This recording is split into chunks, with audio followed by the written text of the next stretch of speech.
अस्सलाम वालेकुम नाज़रीन, सिंध टीवी न्यूज़ जे प्रोग्राम एजुकेशन फोकस में आऊं आहियां फयाज़ कुरैशी। नाज़रीन, सिंध जी तालीम खे बहितर करण जे हवाले सां सिंधी तालीम खे कीअं बहितर कजे, सिंधी नौजवाननि खे तालीम जे हवाले सां रोज़गार जे हवाले सां कहिड़ा मौक़ा मुयसर हुजण खपनि, हिन प्रोग्राम जो बुनियादी मक़सदु पिणु इहो ई आहे त सिंधी जी तालीम बहितर थिए ऐं सिंध जी तालीम मां पढ़ाईंदड़ नौजवान बहितर दग हासिल करे सघनि ऐं बहितर रोज़गार बि हासिल थी सघे उन्हनि खे। इन हवाले सां अॼु एजुकेशन फोकस प्रोग्राम जी इब्तिदा करे रहिया आहियूं। हिन प्रोग्राम में बुनियादी तरह सां अॼु जेको मौज़ू सिलेक्ट कयो वियो आहे, हिन मौज़ू मुताबिक़ अॼु कराची में इंटर बोर्ड जा जेके मामला आहिनि जिन में करप्शन तोड़े शागिर्दनि जी जेका हक़ तलफ़ी थी आहे उन मामले ते अॼु बहस असांजे प्रोग्राम जो हिसो रहंदो। असांजे प्रोग्राम में जॉइन कयो असांखे कराची मैट्रिक बोर्ड जे मेंबर ग़ुलाम अब्बास बलोच साहब खे, खेनि भलीकार चऊं था हिन प्रोग्राम में। इन खां अलावा अॼु हिन प्रोग्राम में जॾहिं हिन मौज़ू ते बहस थींदो त हिन खां अॻु में असां पंहिंजे प्रोग्राम में हिकु रिपोर्ट जेका असांजी रिपोर्टर गाज़ी जंडीर तयारु कई आहे उन हवाले सां ॾिसंदासीं त हुन पंहिंजी रिपोर्ट में छा ॼाणायो आहे। त पेश आहे ही रिपोर्ट, जंहिंखां पोइ हिन प्रोग्राम जो बाक़ाइदा आगाज़ कयो वेंदो।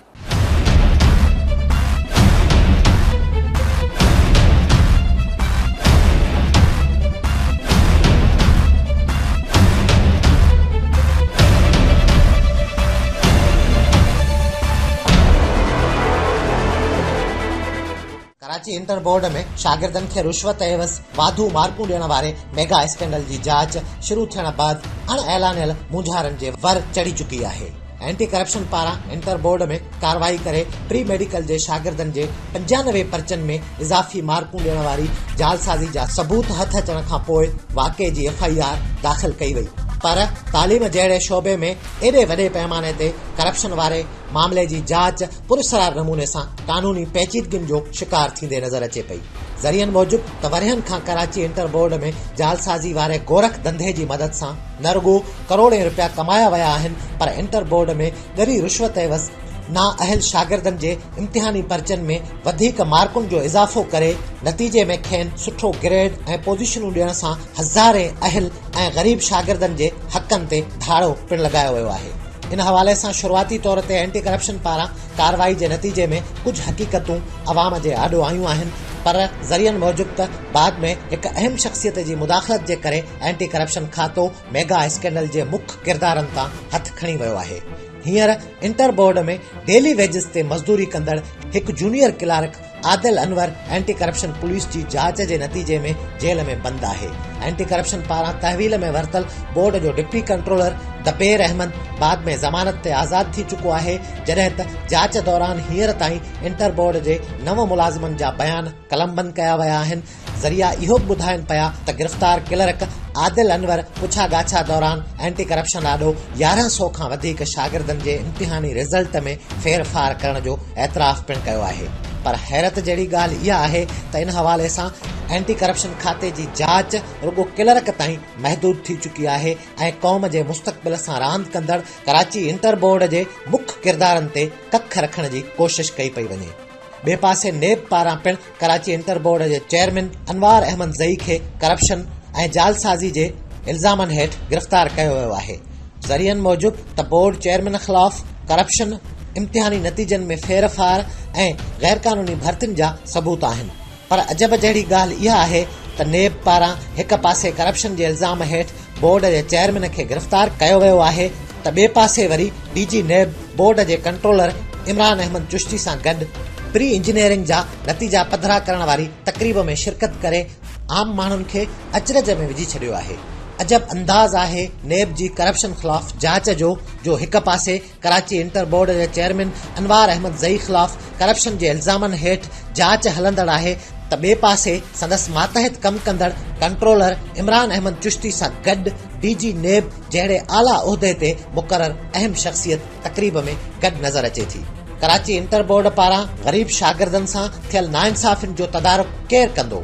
नाज़रीन, रिपोर्ट ॾिठी तव्हां। कराची इंटरमीडिएट बोर्ड छा सूरत हाल आहे, किथे करप्शन जूं कहाणियूं दंग करे रहियूं आहिनि, कहिड़ी सूरत हाल आहे। असां सां गॾु मौजूद आहिनि ग़ुलाम अब्बास बलोच साहब। अब्बास बलोच साहब, ही जेका रिपोर्ट हुई इन में सऊं सिधो इहो ॿुधायो वियो आहे त कराची इंटर बोर्ड में करप्शन जूं जेके कहाणियूं आहिनि उहे हाणे आम जाम आहिनि। जेके मेरिट ते नौजवान जेके ॿार तालीम हासिल कनि था उन्हनि खे इंटरमीडिएट बोर्ड या सेकेंडरी बोर्ड उते उन्हनि जा जेके उन्हनि जो हक़ आहे उनखे मारियो वञे थो, उनजी हक़ तलफ़ी कई थी वञे। छा था सम्झो इहो जेको मामिलो आहे उनजी इंक्वायरी किथे पहुतल आहे, जेके बुनियादी महरक आहिनि उहे कहिड़ा आहिनि, छा सबबु आहे उन्हनि जे ख़िलाफ़ कार्रवाइयूं नथी थियनि, या आख़िर कहिड़ा जेके उन्हनि जा बासिर माण्हू आहिनि जेके उन्हनि खे बचाइनि था? बिस्मिल्लाहिर्रहमानिर्रहीम। बिस्मिल्लाहिर्रहमानिर्रहीम। सभ खां पहिरियों त जीअं तव्हां रिपोर्ट में बि ॾिठो त हिन महिल इंटरमीडिएट बोर्ड तव्हां सिंध मां सिंध जे ॻाल्हि था कयूं, सिंध जे हवाले सां तमामु घणी ख़बरनि में गुज़िश्ता साल ॾेढ खां तमामु घणी ख़बरनि में रहियो आहे। जीअं की तव्हांखे यादि हूंदो की अॼु खां को 6 महीना अॻु में चेयरमैन साहब प्रेस कॉन्फ्रेंस कई कंट्रोलर साहब जे ख़िलाफ़ कि जी तक़रीबन 34 करोड़ रुपयनि जो उन में ते गबन ऐं ॿिनि शयुनि जे हवाले सां हुई। पोइ कंट्रोलर साहब चेयरमैन साहब ते हिकु प्रेस कॉन्फ्रेंस कई त जीअं हुनखे प्रेशर ॾेई थो वञे की ॿारनि जा नंबर चेंज कया वञनि। बाक़ाइदा पोइ हुन खां पोइ तव्हांजे वज़ीर आला साहब हिन ते इंक्वायरी कंडक्ट कराई ऐं हुन बाक़ाइदा रिपोर्ट में इहा शइ मौजूदु हुई त हे ॿई माण्हू हिन सीट ते वेहण जे क़ाबिल न आहिनि, हिननि खे हटायो वञे। ऐं ॿई इल्ज़ामात सही आहिनि कि चेयरमैन ते बि जेके इल्ज़ामात आहिनि उहे बि सही आहिनि ऐं कंट्रोलर ते बि आहिनि। पर ख़बर न आहे कि कहिड़ी वजह आहे त सिंध गवर्नमेंट का बि स्टेप खणण खां इनकारी आहे हुन वक़्त खां वठी। हुन खां पोइ असां हाणे ॾिठोसीं कि जीअं एंटी करप्शन छापो हयो ऐं तक़रीबन 93 केसिस अहिड़ा पकड़िया हुया जंहिंजे नंबर्स में कॉपीज़ में नंबर ॿिया हुया ऐं रिज़ल्ट्स में नंबर ॿिया हुया। अच्छा, 93 तव्हां ॿुधायो था स्टूडेंट्स जेके उन्हनि जा जेके नंबर आहिनि उनमें फार्जरी कई वई, उनमें छा सब्जेक्ट्स में कई वई आहे या पूरी तरह से जेको ऑल ओवर जेको उन्हनि जो जेको पेपर हुयो उन्हनि में तब्दीली कई वई आहे? छा उनमें कहिड़ी तब्दीली कई वई? तक़रीबन त उन्हनि जो ऑल ओवर ई कई वई आहे। जेतिरा बि सब्जेक्ट्स आहिनि तक़रीबन 7 सब्जेक्ट्स या 8 सब्जेक्ट जेतिरा स्टूडेंट जेतिरा सब्जेक्ट ॾिना आहिनि तक़रीबन हर स्टूडेंट जे तमामु सब्जेक्ट में फौजरी कई वई आहे। इहे त उहे केस आहिनि जेके पकड़िजे पिया आहिनि, जेके न पकड़िया विया आहिनि हुननि जी का तदादी अञा ख़बर ई कान आहे। हुन खां पोइ असां ॾिठोसीं त कंट्रोलर साहब पंहिंजी बेल बिफोर अरेस्ट कराए वरिती, चेयरमैन साहब कराए वरिती। नतीजो इहो निकितो त तव्हां ॾिठोसीं कि चेयरमैन इंटीग्रेशन इहो बाक़ाइदा ख़त लिखियो आहे चीफ सेक्रेटरी खे कि जेसि ताईं हिन ॿिन्हिनि माण्हुनि खे हटायो नथो वञे हे ॿई इंक्वायरी ते असरअंदाज़ थियनि था ऐं इंक्वायरी जेकी आहे उहा शफ़ाफ़ नथी थी सघे। अच्छा, हुकूमत दावा त करे थी त सिंध में मयारी तालीम हुजणु खपे, सिंध में सिहत जो निज़ाम बहितर हुजणु घुरिजे, पर जेकॾहिं बुनियाद खां वठी जेकॾहिं को ॿारु महिनत करे अचे थो, मैट्रिक करे थो या इंटर करे थो त उनजी जेके नतीजा आहिनि उहे हाईजेक थियनि था। जेके मयारी तालीम हासिल कंदड़ या मेरिट ते पास थींदड़ जेके ॿार आहिनि उन्हनि खे पोइ ते धिक्यो थो वञे, उन्हनि माण्हुनि खे अॻियां थो वञे जेके पढ़नि बि नथा, घर वेठे नतीजा हासिल कनि था। त इहा सूरत हाल अगरि जेकॾहिं मथी सतह ते जेकॾहिं थिए थी, मिसाल जे तौर ते अॻूणो चेयरमैन आहे अनवार अहमद ज़ही या इमरान चिश्ती या ॿिया जेके बि आहिनि कंट्रोलर्स आहिनि, त उन्हनि जे ख़िलाफ़ कार्रवाई में छा हुकूमती सतह जा जेके आला जेके हुक्मरान आहिनि उहे मुलवस आहिनि या हेठी सतह ते अफ़सरशाही जी करप्शन आहे? छा इहो मामिलो आहे? ॾिसो साईं, हेठी सतह ते करप्शन अफ़सरशाही जी एतिरी पोज़ीशन न आहे त हिननि शयुनि खे उहो रोके सघनि। यकीनन हिन में आला सतह ते माण्हू इन्वॉल्व आहिनि। असां पोएं दफ़े बि ॾिठोसीं, हर दफ़े ॾिसंदा आहियूं कि इहे मामला थींदा आहिनि, इंक्वायरीज़ थींदियूं आहिनि, इंक्वायरीज़ हेल्ड थींदियूं आहिनि, नतीजो कुझु न निकिरंदो आहे, वरी हिकु इम्तिहान ख़तमु थी वेंदो आहे, ॿियो इम्तिहान अची वेंदो आहे, वरी हुन जूं ॻाल्हियूं हलंदियूं आहिनि। तव्हां नंढी हिकु मिसाल खणो त असांजो जेको एजुकेशन सिस्टम आहे हुनखे असांजा पंहिंजा इदारा नथा मञनि कि NET जे लाइ उहो टेस्ट था वठनि कि हिकिड़ो ॿारु इंटरमीडिएट बोर्ड खां एग्ज़ाम पास करे थो अचे। इंटरमीडिएट बोर्ड गवर्नमेंट जो आहे, कंहिं प्राइवेट इदारे जो कोन्हे कि हुननि खे, पर उहे रिज़ल्ट NET या जेके मेडिकल कॉलेज आहिनि उहे रिज़ल्ट नथा मञनि। NET त सरकारी इदारो आहे, सरकारी इदारो आहे, हुनजो पंहिंजा हुन रिज़ल्ट नथा मञनि, उहो पंहिंजो टेस्ट पाण था वठनि। ऐं यकीनन इहो तव्हांखे हैरत थींदी कि हुन एग्ज़ाम्स में तक़रीबन जेके 40-50% ॿार आहिनि उहे फेल थी था वञनि ऐं अहिड़ा इहे 50-40% उहे ॿार आहिनि जेके ग्रेड्स वारा ॿार आहिनि। इहे ॿार न आहिनि जेके हेड ग्रेड C, D या B वारा आहिनि, इहे 40-50% उहे ॿार आहिनि जेके A ऐं A1 ग्रेड्स वारा ॿार आहिनि। उहो NET जो टेस्ट क्वालिफाई नथा करे सघनि, मेडिकल यूनिवर्सिटीज़ जो टेस्ट क्वालिफाई नथा करे सघनि। त वाक़ई असांजे लाइ मां फ़िक्री आहे कि छा वजह आहे कि एतिरा हाई स्कोर्स ओतिरा बोर्ड्स में खणनि था ऐं जॾहिं उहो टेस्ट में अचनि था त उहो पास नथा थी सघनि। अच्छा बल्लू साहब, इंतहाई अहम ॻाल्हि तव्हां शेयर कई आहे जी हुकूमती सतह ते सरकार जो जेको तइलीमी जेको निज़ाम आहे उनखे यूनिवर्सिटीज़ जा जेके बोर्ड आहिनि उहे उन्हनि खे क़बूल करण लाइ तयारु न आहिनि। जॾहिं फर्स्ट ईयर इंटर जा जेके शागिर्द जेकॾहिं जुगाड़ी तरीक़े सां करप्शन जे ज़रिए मार्क्स हासिल करे जेकॾहिं यूनिवर्सिटी में पहचनि था त पोइ उहे कीअं था पास थियनि? उन्हनि वटि जॾहिं हिकिड़ी जाली डिग्री या जाली मार्कशीट आहे त उहे छा उन्हनि जे जेके वाइवा या ॿिया जेके तर्ज़ निज़ाम जेको आहे इम्तिहानात उहे छा पास करे वञनि था, या उन्हनि वटि अहिड़ी का सलाहियत या उते बि अहिड़े क़िस्म जो को करप्शन जो निज़ाम आहे? ॾिसो उते साईं ॻाल्हि इहा मां तव्हांखे ॿुधायां तक़रीबन 40 खां 50% त उहे थियनि था जेके टेस्ट पास नथा करे सघनि ऐं हिते ई उन्हनि खे एडमिशन ई नथो मिले। बाक़ी अगरि कोई अहिड़े खे एडमिशन मिली बि वञनि था उहे 5 खां 10% आहिनि। यकीनन उन 5-10% को हिकु ॿार को महिनत करे अॻिते वधी वञे थो, पर केतिरा ई तव्हां वरी ॾिसंदो अॻिते हली कि केतिरा ई ॿार हूंदा जेके तव्हांजा ड्रॉप आउट थी वेंदा, कि लास्ट ईयर ताईं पहुचनि ई कोन था, अॻे ई पढ़ाई छॾे था वञनि। छा वजह आहे? या हिन रिसर्च थियणु घुरिजे न कि हिकिड़ो ॿार A1 खणी आयो आहे, उहो छा वजह आहे कि उहो उते सेमेस्टर एग्ज़ाम्स नथो पढ़ी सघे, पास नथो करे सघे? कहिड़ी वजह आहे? तो यकीनन जिते ॿार A1 ग्रेड खणण जे बावजूदि अगरि जेकॾहिं अॻियां नथा पहुचनि त उनजे लाइ मुख़्तलिफ़ मसइला थी सघनि था, माशी मसइला थी सघनि था, पर जेकॾहिं अहिड़े क़िस्म जो अगरि जेकॾहिं रुकावटूं थींदियूं त पोइ इन्हनि मसइलनि इन्हनि मामलनि जो तदारक केरु कंदो? हिकिड़े पासे तव्हां जीअं कराची मैट्रिक बोर्ड जा हिसे बोर्ड ऑफ गवर्निंग जा जेको बॉडी जा जेको हिसो आहियो, तव्हांजो हुन में कहिड़ो किरदारु हुजे थो? अगरि जेकॾहिं कहिड़े क़िस्म जी फार्जरीज़ थियनि थियूं, जेकॾहिं चेयरमैन मुदाख़लत करे थो या कंट्रोलर मुदाख़लत करे थो, त उनखे रोकण जे हवाले सां बोर्ड जो कहिड़ो किरदारु आहे? ॾिसो साईं, जेसि ताईं बोर्ड ऑफ गवर्नर्स जे हवाले सां जेकी ॻाल्हियूं आहिनि कि बोर्ड ऑफ गवर्नर्स जो जेको कमु आहे उहो एग्ज़ामिनेशन या ॿिनि शयुनि जे डायरेक्ट इन्वॉल्वमेंट न आहे। क्वेश्चन तो पुछी सघनि था, कंहिं बारे में मालूमात करे सघनि था कि जी हे कमु थिए थो कीअं थिए थो, पर जेकी डायरेक्ट जेकी ज़िम्मेदारी आहे उहा चेयरमैन, कंट्रोलर ऐं सेक्रेटरी जे हूंदी आहे। एग्ज़ामिनेशन जेको बि आहे ईअं चइजे त नुमाइशी बोर्ड जो किरदारु नुमाइशी आहे न। बोर्ड ऑफ गवर्नर फैसला फाइनल जेके फैसला आहिनि मैक्सिमम जेके हुननि हूंदा आहिनि बजट जे हवाले सां शयूं हूंदियूं आहिनि, तव्हांजा प्रमोशन्स बोर्ड में जेके प्रमोशन्स आहिनि, जेके ॿिया कोई बि हिकु शइ या नई शइ का बोर्ड स्टार्ट करणु चाहे थो हुन हवाले सां त इहो बोर्ड ऑफ गवर्नर्स बाक़ाइदा मंज़ूरी वठी हुई आहे। पर जेके इहे एग्ज़ामिनेशन्स आहिनि हिन में असां सजेशन्स त ॾेई सघूं था कि जी इहे शयूं थियणु घुरिजनि, पर असां हुन में डायरेक्ट को फ़ैसिलो करण जा इख़्तियार नथा रखूं कि असां चऊं जी हे इम्प्लीमेंटेशन असां इहो फ़ैसिलो कयो आहे त इहो इम्प्लीमेंट थिए। अच्छा, तव्हां सलाहूं ॾेई सघो था, सजेशन्स तव्हां जेके बि सम्झो था बहितर तइलीमी निज़ाम जे हवाले सां करे सघो था, तव्हां उन्हनि खे ॾियो था। अमल करणु न करणु उहो चेयरमैन या कंट्रोलर बोर्ड ऑफ गवर्नर जी गवर्निंग बॉडी आहे, हुनजो हिकिड़ो मां मेंबर आहियां। टोटल हुन में 14 मेंबर्स हूंदा आहिनि, जंहिंमें तमामु बोर्ड जा मेंबर शामिल आहिनि।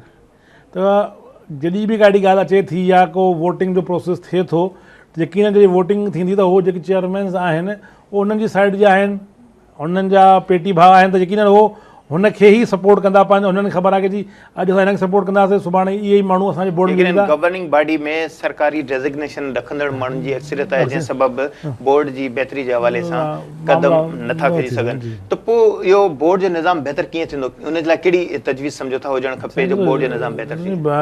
बोर्ड जो निज़ाम जे बहितरी जे लाइ सभिनी खां अहम शइ आहे जेकी तव्हांजी कंट्रोलिंग अथॉरिटी आहे, उहो हुन हिकिड़ो कमु शुरू कयो हुयो अॼु खां तक़रीबन 1 साल अॻु में।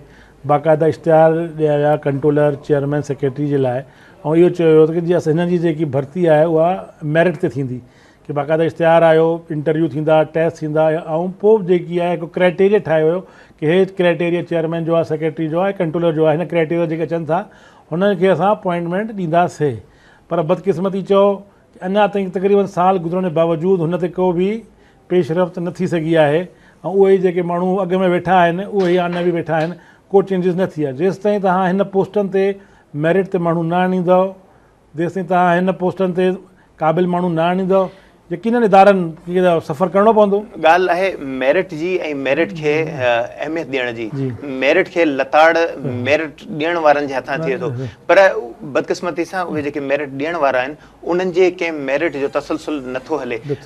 अॻूणे सेक्रेटरी यूनिवर्सिटीज़ इक़बाल दुरानी पारां लेटर जारी कयो वियो, इश्तिहार ॾिना विया भर्ती करण जे हवाले सां, उमिरि जी हद मुक़ररु कई वई त 62 सालनि जी उमिरि ताईं को फ़र्द इहो पंहिंजी ज़िम्मेदारियूं अदा करे सघे थो। पर बदकिस्मती सां इहो त नथो थिए, पर 70 सालनि ताईं जी उमिरि जा जेके माण्हू उहे चेयरमैन जे उहिदनि ताईं सिफ़ारिशी बुनियादनि ते हलनि था। क्वालिफिकेशन बि तव्हां ॾिसंदव, क्वालिफिकेशन जेकी ॾेई वई उहा मास्टर ऐं PhD ॾेई वई, बदकिस्मती सां तव्हां ॾिसंदव ग्रेजुएट चेयरमैन थी वेठा आहिनि, मास्टर्स न आहिनि। त हिकिड़ो अलमीअ जी ॻाल्हि आहे, हिकिड़ो तालीमी इदारे जे लाइ जेके हुनजे हेठो अंडर कमु कनि था प्रोफेसर्स, उहो घटि में घटि बि मास्टर्स त आहिनि ई आहिनि। अगरि MPhil PhD न आहे, प्रोफेसर जेको बि हूंदो उहो घटि में घटि पंहिंजे सब्जेक्ट में मास्टर्स हूंदो, एक्सपीरियंस हुनजो धार आहे।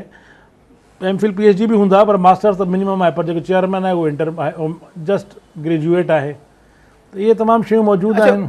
जहिड़ी रीति तव्हां ज़िक्र कयो त जेके बोर्ड जा चेयरमैन या कंट्रोलर अचनि था उन्हनि जी का क्वालिफिकेशन उन मयार जी न आहे जेके उन्हनि जे हेठां सबऑर्डिनेट आहिनि उहे उन्हनि खां वधीक डिग्रियूं रखंदड़ आहिनि। मिसाल जे तौर ते अनवार अहमद ज़ई चेयरमैन इंटरमीडिएट ऐं सेकेंडरी बोर्ड 2004 में रिटायर्ड थी वियो ऐं उनखे उनजी कहिड़ी क्वालिफिकेशन हुई, उन्हनि जो कहिड़ो मयार हुयो आहे, इन हवाले सां को चई सघिजे थो त उन्हनि जो कहिड़ो मयार हुयो जंहिं तहत उन्हनि खे रखियो, कहिड़े मयार जे तहत हुकूमत अहिड़नि माण्हुनि खे रखे थी? ॾिसो मयार कोन्हे, बसि तव्हांखे ख़बर आहे की गवर्नमेंट जी पॉलिसीज़ आहे, जंहिंखे नवाज़णु चाहे करणु चाहे उन्हनि खे एक्सटेंशन ॾींदी थी। को अहिड़ी शइ कान्हे, ॻाल्हि इहा तॾहिं तव्हां कंहिं शइ खे तॾहिं शफ़ाफ़ कंदव जॾहिं तव्हां हुनखे बाक़ाइदा एड ॾींदव हुन शइ जो, ऐं सभिनी खे ओपन चांस ॾींदव की सभु अप्लाई कनि, ऐं तव्हां हुन मां को चूज़ कंदव त ख़बर पवंदी की तव्हां जेको चूज़ कयो आहे हुन खां को सुठा बहितर हुया, तव्हां छॾे ॾिनो न छॾियो, पर तव्हां पंहिंजे मर्ज़ी हलायो, कंहिंखे बि अपॉइंटमेंट कयो ऐं कंहिंखे बि एक्सटेंशन ॾींदा वञो, त ओपन मेरिट न हूंदी त पोइ त इहे ई कमु हलंदा जीअं हलनि था। अच्छा, ॻाल्हि मेरिट जी बि थिए थी। 2 करोड़ खां वधीक आबादी जो शहर कराची आहे, उनजी बोर्ड आहे, यकीनन हेतिरा सारा ॿार लखनि जी तइदाद में हर साल इम्तिहान ॾियनि था, इंटर मैट्रिक सभु बोर्ड जेके आहिनि उन्हनि पास थी प्रोसेस मां निकिरनि था। उन में अगरि जेकॾहिं को चेयरमैन तइनात कयो थो वञे त 6 दफ़ा उन्हनि जी एक्सटेंशन कई थी वञे, छा इन हवाले सां कानून में को प्रोविजन न आहे त उन्हनि जी रुकावट को बैरियर्स लॻाया वञनि, अहिड़नि माण्हुनि खे रोकियो वञे, या हमेशह रुअण त इहो रुनो वञे थो त मेरिट जी लताड़ थिए थी या अहसास महरूमी जी ॻाल्हियूं कयूं थी वञनि, त पोइ हिन मामले खे कीअं हल कजे? साईं ॾिसो, जेके कमु करण वारा आहिनि, जेके इहो बैरियर हणण, जंहिंखे इहे मामलात करणा आहिनि, उहे पाण जे हिन शयुनि में इन्वॉल्व आहिनि, त कीअं हुन शइ खे तव्हां ख़तमु करे सघो था या रोके सघो था। ऑडर करण वारा उहे आहिनि, सभु शइ करण वारा उहे आहिनि, कोई हेठि माण्हू ऑडर नथो करे। इहे जेके ऑडर्स थियनि था चेयरमैन, अॻे में बोर्ड गवर्नर साहिब जे अंडर में हुयो, तक़रीबन पोइ 6-7 सालनि खां इहे बोर्ड्स जेके आहिनि उहे CM हाउस जे अंडर में अची विया आहिनि। त अॻे बि साॻियो सेम सिस्टम हूंदो हुयो, जॾहिं गवर्नर जे अंडर में हो हिते आयो आहे तॾहिं बि साॻियो सेम सिस्टम आहे। इहे जेकी बि ॻाल्हियूं करण वारा आहिनि मेरिट जूं हर शइ जूं, ऐं लताइण वारा बि इहे ई आहिनि, ऑर्डर करण वारा बि उहे ई आहिनि। यानी ईअं चई सघिजे थो त जॾहिं इक़्तिदार ऐं इख़्तियार नथो मिले त मेरिट जी लताड़ ऐं मेरिट ऐं कानून जी लताड़ जा इल्ज़ाम लॻनि था या अहसास महरूमी जा इल्ज़ाम लॻनि था। पहिरीं जॾहिं एजुकेशन निज़ाम गवर्नर हाउस जे हेठि हुयो, इंसाम हेठि हुयो, तॾहिं वज़ीर अल हाउस जे पारां इहे दाऊं कयूं वेंदियूं हुयूं त हीउ जेको निज़ाम आहे उन जा इख़्तियार असां वटि हुजणु घुरिजनि, असां हुनखे बहितर नमूने सां था हलायूं। पर हाणे जेको गवर्निंग जेको निज़ाम आहे वज़ीर अल हाउस जी तरफ़ अरिड़हीं तरमीम खां पोइ मुंतक़िल थियो आहे, त बि सूरत साॻी आहे।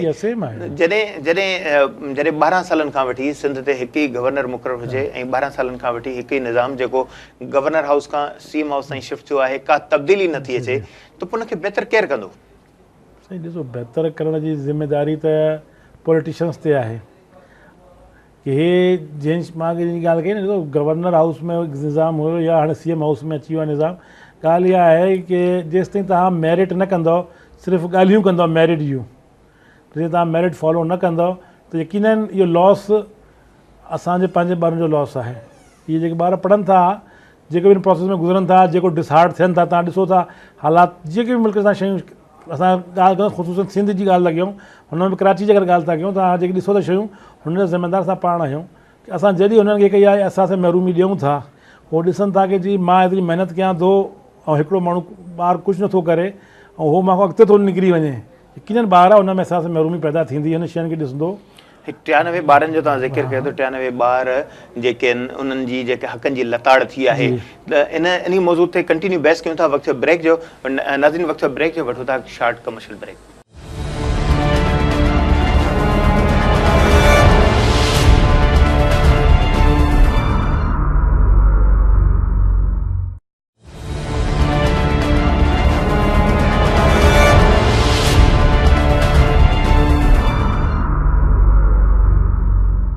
एजुकेशन फोकस में वेलकम बैक। नाज़रीन, असां सां गॾु ग़ुलाम अब्बास बलोच साहब मौजूदु आहिनि। साणनि कराची इंटरमीडिएट बोर्ड में जेका नौजवाननि सां, जेको शागिर्दनि सां जेका वेसागाती थी आहे, उन्हनि जो तदारक केरु कंदो, इन हवाले सां ॻाल्हि ॿोल जारी रखंदासीं। अब्बास बलोच साहब, छा सम्झो था ही 93 ॿारनि जो मामिलो त साम्हूं आयो आहे, 93 ॿार जिन सां ज़्यादती थी आहे, उन्हनि जो तदारक त हुकूमत करण लाइ तयारु न आहे, उहे बेवस आहिनि।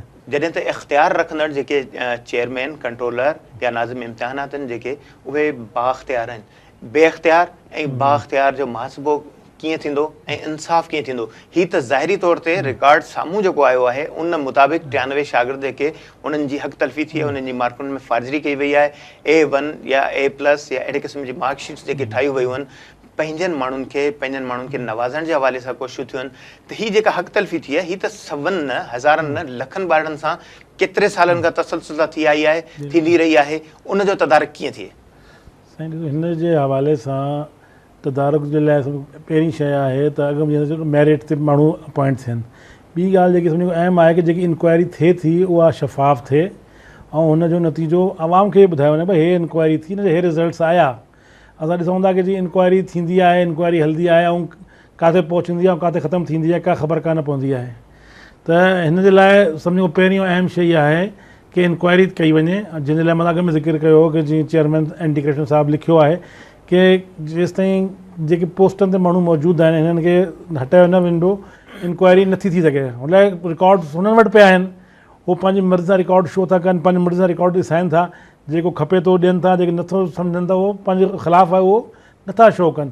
यकीनन इहा शइ इंक्वायरी में बि असरअंदाज़ थिए थी ऐं जेसिताईं अहिड़ा माण्हू सीटनि ते मौजूदु हूंदा त इंक्वायरी न थी सघंदी शफ़ाफ़, ऐं जॾहिं इंक्वायरी न थी सघंदी त जंहिंसां हक़ तलफ़ी थिए थी उहा थींदी रहंदी। अच्छा, कराची बदअमनी खां पोइ रेंजर्स मुख़्तलिफ़ इदारनि में तहरीक वरितो, करप्शन जे हवाले सां बि उन्हनि कोशिशूं वरितूं त शदीद एतिराज़ साम्हूं आया। सिंध हुकूमत वफ़ाक़ जे साम्हूं एतिराज़ रखिया त करप्शन सूबाई चैप्टर आहे ऐं सूबाई चैप्टर तहत सिंध हुकूमत ख़ुदि इन्हनि ख़िलाफ़ तहरीक पाण वठंदी। उन्हनि पंहिंजो एंटी करप्शन जो खातो मुतहरिक कयो, सैयद मुमताज़ शाह खे चेयरमैन एंटी करप्शन मुक़ररु कयो, केतिरा ई सवनि जी तइदाद में बल्कि हज़ारनि जी तइदाद में केस जेके पुटअप थिया। पर फौरी तौर ते जेकॾहिं हाणे ताज़ो ॾिसिजे, जॾहिं इंटरमीडिएट वारो इशू साम्हूं आयो त उन वक़्तु एंटी करप्शन जो चेयरमैन बि तब्दील थियल आहे। अॻूणो कराची पुलिस चीफ जेको आहे उहो हिन वक़्तु एंटी करप्शन टीम जो जेको सरबराह आहे।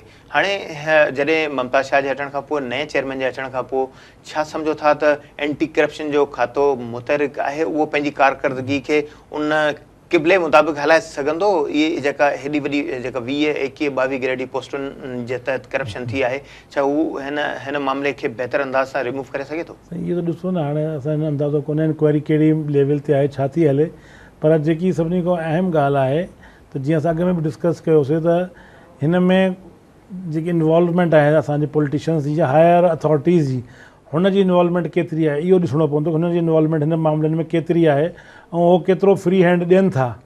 अगरि फुल फ्री हैंड ॾियनि था यकीन सां सम्झंदा कि हिकु सुठी इंक्वायरी थींदी ऐं रिज़ल्ट सुठो ईंदो। पर अगरि फ्री हैंड नथो ॾेई वञे ऐं मसइलतनि जो शिकार थी वञे वरी हिकु शइ, त यकीन जीअं पोइ अॻे तव्हां चयो आहे कि इहो थींदो रहियो आहे, एतिरे सालनि खां इहो मामिलो हलंदो रहियो आहे, त अॻे बि ॿार ई सफ़र कंदा रहंदा। ॾिसो न, कराची में दहशतगर्दी ऐं बदअमनी जो बुनियादी सबबु हक़नि जी महरूमी बिल्कुलु खे ई करार ॾेई सघिजे थो। माण्हू जॾहिं मेरिट ई लताड़ थींदी त ग़लति राह बि इख़्तियार कंदा। जेकॾहिं को नौजवान तइलीम हासिल करे पंहिंजी डिग्री खणी कंहिं इदारनि वटि धिका खाईंदो वेंदो ऐं उन्हनि खे नौकिरी न मिलंदी त उहो माण्हू कहिड़े पासे वञनि? सही ॻाल्हि आहे। त इन सूरत हाल में जिते वफ़ाक़ दहशतगर्दी जे ख़िलाफ़ एक्शन वरितो आहे, उते वफ़ाक़ इदारा नेब हिन सॼी समूरी जेका तइलीमी जेका दहशतगर्दी उन जे ख़िलाफ़ कार्रवाई नथो करे सघे? बिल्कुलु, नैब जी बि तव्हांखे ॿुधायां कि जीअं एंटी करप्शन जी इंक्वायरी हले थी, ईअं इंटर बोर्ड ऐं मैट्रिक बोर्ड जे हवाले सां नैब जी इंक्वायरी बि अंडर प्रोसेस आहे। पर हिकु वॾी हैरत जी ॻाल्हि तव्हांखे ख़बर ॿुधायां मां त 2 ॾींहं अॻु में इंटरमीडिएट बोर्ड जो रिज़ल्ट हुयो, जंहिंमें महिमान ख़ुसूसी DG नैब हुयो कि तव्हां हुन इदारे में वञो था जंहिंजे ख़िलाफ़ु तव्हां इंक्वायरी कयो था ऐं एप्रिसिएशन तव्हां ॾियो था कि जी बाक़ी सुठो ॻाल्हि थिए थी, सुठो इम्तिहान थिए थो, सुठा रिज़ल्ट अचनि था। त तमामु सॼी जेतिरा बि टीचर्स बरादरी आहे, जेके बि माण्हू आहिनि, उन्हनि खे वॾी हैरत थी कि जी तव्हां जेसिताईं तव्हां हुन शइ खे क्लियर न कयो आहे, अगरि तव्हां सम्झो था इहा शइ क्लियर आहे पोइ त ठीकु आहे, पोइ तव्हां भली वञो, पर तव्हां जेसिताईं तव्हां हुनखे क्लियरेंस नथा ॾियो, हिकु इंक्वायरी हले थी, तव्हांखे तव्हांजो होॾे वञणु ऐं हुन जी एप्रिसिएशन ॾियणु यकीननि पूरे प्रोसेस खे मशकूक करे छॾींदी। छा सम्झो था जिते तालीम में फार्जरी थिए थी, जिते दहशतगर्दी के ख़िलाफ़ एक्शन थिए थो, उते तालीमी दहशतगर्दी जे लाइ हिकमत अमली जोड़णु न खपे? त ॾिसो, हीअ तव्हां सिंध हुकूमत जो तव्हां जॾहिं बि ॿुधंदा आहियो कि जी तालीम जे ते असां एमरजेंसी हणूं था, तालीम जे लाइ असां एमरजेंसी हणूं था या एमरजेंसी इक़दामात खयूं था, त इहे ई शयूं आहिनि कि तालीम में सभ खां पहिरीं जेकी अहम शइ आहे उहा आहे करप्शन। तव्हां जेसिताईं तालीम मां करप्शन ख़तमु न कंदो त छा एमरजेंसी लॻंदी? जेसिताईं तव्हां मेरिट न ॾींदो पंहिंजे ॿारनि खे, जेके ॿार पढ़नि था उहे असांजा ॿार आहिनि, हुकूमत जा ॿार आहिनि, त पंहिंजा ॿार आहिनि। जेसिताईं तव्हां हुनखे हिकु मेरिट ऐं हिकिड़ो अहिड़ो मुक़ाबले जो फ़ज़ा नथा ॾियो की उहो खुली पंहिंजी सलाहियतनि जो मुज़ाहिरो करे वठनि। कंहिंजी सलाहियत आहे A1 जी, A1 खणंदो। हुकुमराननि जा ॿार ॿाहिरी मुल्कनि में तालीम हासिल कनि था, निजी स्कूलुनि में बि रुझान आहे। अहिड़ा निजी स्कूल जेके हुकूमत जी रिट खे मञण जे लाइ तयारु न आहिनि। जेकॾहिं वेकेशन जो इशू अचे थो त हुननि जी डायरेक्शन पंहिंजी हुजे थी ऐं हुकूमत जी रिट खे मञनि नथा। त छा तालीमी जेका बोर्ड आहे उनखे बि निजी जेके इदारा आहिनि उहे क़बूल नथा कनि या उन में इहे सिर्फ़ु इल्ज़ाम आहिनि? न, तालीमी बोर्ड ॾिसो जेको मामिलो आहे न उहो हुनजो कमु आहे एग्ज़ामिनेशन वठणु, त हुनजो एॾो कंसर्न कोन हूंदो आहे। ऐं जेके तालीमी इदारा तव्हां चओ था की जेके हुकूमत जी रिट नथा तस्लीम कनि, उहे मेजॉरिटी आहिनि O ऐं A लेवल्स वारा। हुनजो हिन बोर्डनि सां को तालुक़ु कोन हूंदो आहे। हुनजो डायरेक्ट कैम्ब्रिज यूनिवर्सिटी सां तालुक़ु हूंदो आहे। उतां जो ॿार अपियर कंदा इम्तिहानात कैम्ब्रिज यूनिवर्सिटी वठंदी आहे। सही, ठीकु आहे। अख्तर गौरी या इमरान चिश्ती या अनवार अहमद ज़ई, उन्हनि जे हवाले सां जेकॾहिं मार्क्स गैर क़ानूनी तौर ते नाअहल ॿारनि खे ॾियण जे हवाले सां इल्ज़ाम लॻनि था, त उन इल्ज़ाम में इहो इल्ज़ाम लॻे थो त निजी स्कूलनि जी शिराकतदारी सां अहिड़े क़िस्म जी मार्क्स जो कारोबार कयो थो वञे। हू पंहिंजी मुख़्तलिफ़ स्कूलूं जेके लाॻीतो तसलसल सां ग्रेड खणंदा था अचनि। इहो मामिलो आख़िर इन में छा आहे? हाणे हिन में त जेसिताईं इनिशियल इंक्वायरी नथी थी सघे, को कंक्लूशन नथो वञे, थी सघे त को हिन में इदारा मुलविस बि थी सघनि था कि डायरेक्ट उहो पंहिंजे हिन जी सेटिंग करे जीअं तव्हां चओ था। पर हिन में मुंहिंजो पंहिंजी जेकी पर्सनल राय आहे की निजी तालीम इदारा हिन हद ताईं मुलविस न थींदा आहिनि कि जी तव्हां हुन ॾिसो निजी तालीम इदारनि में जेके पढ़ण ॿारनि जो तइदादु थोरो न हूंदो आहे, उहो घटि में घटि बि 150-200 ॿार 100 ॿार त तक़रीबन नॉर्मली 9th मैट्रिक में एग्ज़ाम्स ॾियनि था। अच्छा, ऐं कुझु तालीमी इदारा अहिड़ा हूंदा आहिनि कि जंहिंजो तव्हां चओ कि रिज़ल्ट ख़राबु हूंदो आहे। मेजॉरिटी जो रिज़ल्ट्स तव्हां अगरि ओवरऑल बोर्ड जे रिज़ल्ट्स ते वेंदो तव्हां ॾिसंदव कि 80 खां 90% जेको रिज़ल्ट्स आहे उहो प्राइवेट तालीम इदारनि जो आहे। त हाणे नथो थी सघे कि सभु या मेजॉरिटी हिन शइ में इन्वॉल्व हुजनि। को अगरि हिकु आहे बि सही त उहो नथो थी सघे, पर मुंहिंजे ख़्याल में को बि निजी तालीम इदारो हिन शइ में मुलविस न थींदो आहे। निजी इदारनि जो जेको स्टाफ हूंदो उन्हनि जी पघार घटि हूंदी आहे, रिज़ल्ट सुठा हूंदा आहिनि। सरकारी इदारनि जे स्टाफ जो पघार मथे हूंदो आहे, रिज़ल्ट हेठि हूंदा आहिनि। त पोइ इहा जेका ख़राबी आहे इन ख़राबी खे कीअं दूरि कजे? ॾिसो, हे जेकी ख़राबी आहे उहा आहे एडमिनिस्ट्रेशन जी। निजी तालीम इदारनि जी जेकी एडमिनिस्ट्रेशन हूंदी आहे उहा सख़्तु हूंदी आहे। उहो हुन टीचर खां कमु वठंदी आहे ऐं टीचर बि हुन ते कमु कंदो आहे। ऐं हुते तव्हां चओ कि सज़ा ऐं जज़ा जो सिस्टम मौजूदु आहे। तव्हां सुठो कमु कंदव तव्हांखे रिवॉर्ड बि मिलंदो, अगरि ख़राबु कंदव त तव्हां पंहिंजी नौकरी खां बि कढी सघो था। पर सरकारी इदारनि में मालिकी जो रुझान न आहे। तव्हां हुते हिकु हेड मास्टर चाहे 20 ग्रेड जो आहे, पर उहो 5 ग्रेड 6 ग्रेड चपरासी स्वीपर जो ट्रांसफर नथो करे सघे। अगरि उहो नथो अचे त उहो बि आहे प्रोसेस, हुनखे अप्लाई ॿुधाईंदो कि जीअं नथो अचे, हुन लाइ लिखा पढ़ी थींदी, तेसिताईं उहो बि कंहिंखां सिफ़ारिश कराए उते वेठो आहे। जॾहिं सभु ॾिसंदा, टीचर ॾिसंदा कि यार हिकिड़ो चपरासी प्रिंसिपल नथो चेंज करे सघे त असांजे लाइ छा कंदो, असांखे छा चई सघंदो। यकीनन उहा एडमिनिस्ट्रेशन नथी थी सघे, यानी बदइंसामी चई सघिजे थी। अच्छा, हिन मौज़ू ते पाण बहस कयो। कुझु हिन इशू ते ख़ासि तौर ते जीअं अख्तर गौरी जे हवाले सां उन्हनि जी माज़ी जो करिकुलम अगरि जेकॾहिं पाण ॾिसूं, उन्हनि जी जेका डिग्रीज़ आहिनि उनखे ॾिसूं, अख्तर गौरी जे हवाले सां इहो रिकॉर्ड आहे त उहो हिकु क्लर्क जे तौर ते भर्ती थियो, जॾहिं त आम तौर ते जेके गज़ेटेड जेके ऑफिसर जे तौर ते भर्ती थियनि था या स्टाफ भर्ती थिए थो या एजुकेशन डिपार्टमेंट या ॿिनि खातनि में, त उन्हनि जी तरक़ियूं मथी सतह ताईं पहुचंदे उन्हनि जी रिटायरमेंट थी वञे। पर हिकिड़ो क्लर्क जेकॾहिं भर्ती थिए थो सैयद मुज़फ़र अली शाह जे दौर में, अख्तर गौरी हू बोर्ड जे चेयरमैन जी पोस्ट ताईं कीअं पहुतो? इहे कहिड़ा मेरिट थी सघनि था? सही ॻाल्हि उहा ई अगरि थी वञे कि तव्हां इहा ई त मेरिट्स जी लताड़ आहे न कि हिकु माण्हू कहिड़ी पोस्ट ते भर्ती थियो। मां जीअं चयो न, तव्हां हुनजी अगरि क्वालिफिकेशन ॾींदव त हुनजी क्वालिफिकेशन जस्ट ग्रेजुएशन आहे। कि बोर्ड्स जे लाइ जेकी हाणे नओं इश्तिहार बि आयो हो एज़ अपॉइंटमेंट जे लाइ, हुन जे लाइ मास्टर्स ऐं प्रेफरेबली PhD घुरिया विया हुआ कि PhD खे फर्स्ट प्रेफरेंस ॾेई बि न, PhD को नथो मिले त मास्टर्स खे कंहिंखे अपॉइंट कयो वियो। त हिन शहर में तव्हां ॾिसो न कि इहा मेरिट असां किथे रखूं था ऐं कहिड़ी पोज़ीशन ते असां मौजूदु आहियूं। पोइ असां वरी ॻाल्हियूं कयूं था वॾी वॾी मेरिट जी। असां ॻाल्हियूं कयूं था कि जी हर ॿार जो पढ़ण जो हक़ु आहे, 25A अची वियो आहे कि जी तमामु हर ॿार पढ़णु घुरिजे। असां चऊं था कि जी तालीम लाज़मी आहे। त जॾहिं असां हिन लेवल ते ॾिसूं था कि असांजा तालीमी इदारा स्कूलनि जी असां ॻाल्हि कोन था कयूं स्कूलनि छा हाल आहिनि, तव्हांजा जेके बोर्ड्स आहिनि हुनजी इहा हाल आहे। हुनजी डिग्री खे तव्हांजा अॻियां गवर्नमेंट इदारा था मञनि। यूनिवर्सिटीज़ हुन डिग्री खे नथा मञनि कि हिकिड़ो ॿारु हुते ए या A1 ग्रेड खणी आयो आहे, यूनिवर्सिटियूं चवनि थियूं कि असां पाण टेस्ट वठंदासीं ऐं पोइ जज कंदासीं कंहिंखे दाख़िला ॾियणो आहे कंहिंखे न ॾियणो आहे। ऐं यूनिवर्सिटीज़ बि गवर्नमेंट आहिनि, इहो न आहे कोई प्राइवेट यूनिवर्सिटीज़। ऐं हुन गवर्नमेंट यूनिवर्सिटीज़ खे ॾिसी हाणे हर प्राइवेट यूनिवर्सिटी बि पंहिंजो टेस्ट रखी छॾियो आहे। मतिलबु हुन जेकी ॿार 4 साल मैट्रिक में 2 साल मैट्रिक में 2 साल इंटर में महिनत कई, हुनजो नतीजो कुझु बि कोन्हे। हुन टेस्ट वारे ॾींहुं मां ॻाल्हि थो कयां, हुन टेस्ट वारे ॾींहुं ते अगरि को ॿारु ख़ुदा न ख़ास्ता बीमार थी थो वञे या कंहिं टेंशन जे करे उहो टेस्ट हुनजो सही नथो थिए, जेको हुन 4 साल महिनत कई, वाक़ई महिनत खे डिज़र्विंग, असां ग़लति ॻाल्हि नथा कयूं, डिज़र्विंग इहो जस्ट फिल्टर आहे, बसि उहा ई ॻाल्हि आहे न कि इहो जेका क्वांटिटी आहे घटाइण जो फिल्टर आहे, घटाइण जो फिल्टर आहे। ऐं पर ॻाल्हि इहा आहे कि तव्हांजे पंहिंजे तालीम इदारे में एतिरी क्रेडिबिलिटी हुजे कि जेको हिन बोर्ड खां इम्तिहान पास करे डिग्री खणी आयो आहे त वाक़ई उहो जेन्युइन आहे।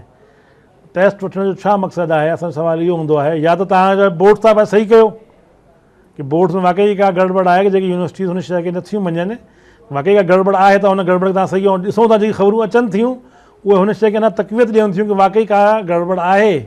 न PhD बि असांजा ई इदारा जेके आहिनि इहे यकीनन इहे ई ॾींदा, या ज़्यादातर ॿाहिरी मुल्कनि में वञी PhD जेके कनि था, या इदारा यूनिवर्सिटीज़ मोकिलीनि थियूं पंहिंजे प्रोफेसर्स खे, पंहिंजे लेक्चर्स खे जेके मोकिलीनि थियूं PhD करण जे हवाले सां, उहे उते ॿाहिरि रहिजी था वञनि, वापसि नथा मोटनि, त पोइ उहे PhDs किथां ईंदा? असां वटि अहिड़ा माण्हू आहिनि, सम्झो था त अहिड़ा जेके इदारा आहिनि जिन जे मुंसम जे तौर ते या चेयरमैन बोर्ड जे तौर ते या कंट्रोलर जे तौर ते अहिड़ी सतह जा माण्हू अची सघनि था, मुक़ररु थी सघनि था, या आहिनि ई कोन जो 2004 खां वठी साॻिया माण्हू उहे माण्हू 4-4 दफ़ा 5-5 दफ़ा आहे कि हर फील्ड में तव्हांखे, इहा तव्हांजी ॻाल्हि सही आहे, कुझु माण्हू अगरि वञनि था PhD करण लाइ हली था वञनि, पर इहो बि न आहे कि तव्हांजे मुल्क में अहिड़ा टैलेंटेड माण्हुनि जी का कमी आहे जेके हिन इदारनि खे सुठी तरह हलाए सघनि था।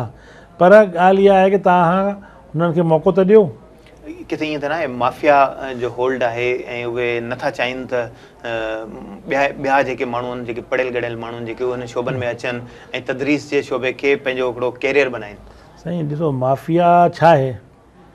माफ़िया बि अगरि का मौजूदु आहे त उहा कंहिंजी मिली भगत सां कमु थी करे। को माफ़िया को वॾी पोस्ट ते त कोन वेठी आहे, ऑर्डर करण वारी त माफ़िया कोन आहे। तव्हां, मां ॻाल्हि थो कयां हुकूमत जी, सिंध जी, अगरि उहो नेक नियती ते हुजनि कि असांखे जी इहा हिन शइ में बहितरी आणणी आहे त माण्हू सम्झा कि को माफ़िया या का बि शइ हुननि खे हुन शइ खां रोके सघे थी।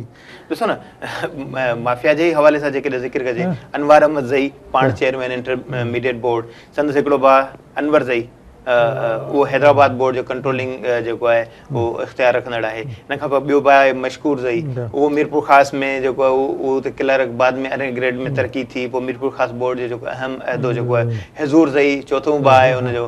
हाणे इहे माना ईअं सम्झो त इहो तसलसल सां नस्ल दर नस्ल जेको आहे बोर्ड खे हिकिड़ो ई ख़ानदान, या बल्कि ख़ानदान त परे जी ॻाल्हि आहे, हिकिड़ो ई घर ई जेको आहे उहो हलाए, ऐं उनखां सवाइ ॿिया का सिंध सॼीअ में जे 5-6 करोड़ जी आबादी जेका आहे उनमें माण्हू ई न आहिनि जेको मुख़्तलिफ़ कराची, हैदराबाद, सखर या लाड़काणू या मीरपुर ख़ासि इन्हनि बोर्डनि में ॿिया के माण्हू अची सघनि? बिल्कुलु अची सघनि था, पर ॻाल्हि उहा ई आहे कि असांजी हुकूमत हुन ॻाल्हि ते नेक नियती ते अचे न कि करणु, असांखे इहा इक़दामात करणा आहिनि एजुकेशन जी भलाई जे लाइ। जेसिताईं हो हिन शइ जे लाइ न कंदा तेसिताईं असां त डिस्कस कंदा रहूं, चवंदा रहूं, पर असल त ॻाल्हि कमु हुननि खे करिणो आहे। हिन ॻाल्हि खे हुननि खे सोचणो आहे कि जी हे असां जेको कयूं था पंहिंजी नस्लनि सां, उन नतीजो छा थो निकिरे। ॾिसो न, हुकूमती निज़ाम जेको आहे हिकिड़ो चूंडजण जो निज़ाम आहे, अवाम सिधो सो हुननि खे वोट करे इक़्तिदार में आणे थो। हाणे इहे समूरा मामला जेके इख़्तियार जेके अवाम मुंतक़िल करे थो, उन सारे सॼे निज़ाम खे कीअं तब्दील कजे जो बहितरी अची सघे, तालीम तबाह थी थिए, अहिड़ा माण्हू हावी थी था वञनि जेके मुदाख़लत कनि था, मार्कशीटूं, सर्टिफिकेट ईअं विकिजनि था ॼण कारोबार थो थिए। उन शयुनि जो हल केरु कढंदो, किथां निकिरंदो?